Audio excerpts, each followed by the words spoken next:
తిరుమల శ్రీవారి బాగ్ సవారీ ఉత్సవం ఆసక్తికరంగా సాగింది. బ్రహ్మోత్సవాల అనంతరం శ్రీ వెంకటేశ్వర స్వామి వారు అనంతల్వారు తోటకు చేరి పూజలు అందుకోవడం ఆనవాయితీగా వస్తుంది. తిరుమలలో సంవత్సరంలో నిర్వహించే ఉత్సవాల్లో బాగ్ సవారీ ఉత్సవానికి ప్రత్యేకత ఉంది.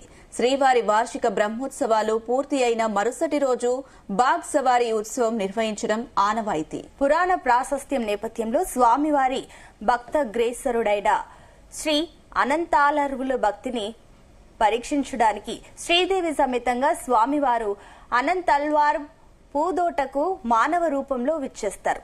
తన పూదోటలో పూలు కోస్తున్న అమ్మవారిని అనంతాళస్వరూపు వారు అస్వస్థ వృక్షాన్ని బంధిస్తారు. అయితే స్వామివారిని పట్టుకోబోగా అపసవ్య దిశలో ఆలయంలో ప్రవేశించి మాయమైపోతారు.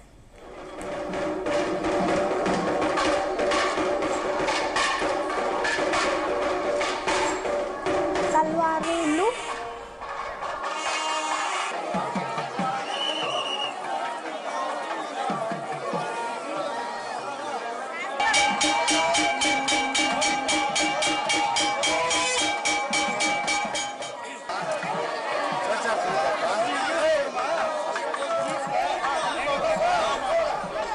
అనంతరం అనంతల్వారులు తన భక్తిని పరీక్షించడానికి వెచ్చేసినది సాక్షాత్తు స్వామివారేనని విషయం గ్రహించి పశ్చాత్తాపపడతారు.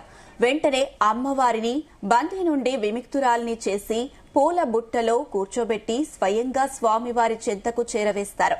తన భక్తిని మెచ్చి స్వామివారు తనకి కోరిక మేరకు బ్రహ్మోత్సవాల మరునాడు తాను అనంతల్వారుల తోటలోనికి అప్రదక్షిణంగా విచ్చేసి తిరిగి ఆలయంలోకి ప్రవేశిస్తారని అభయమిచ్చాడు.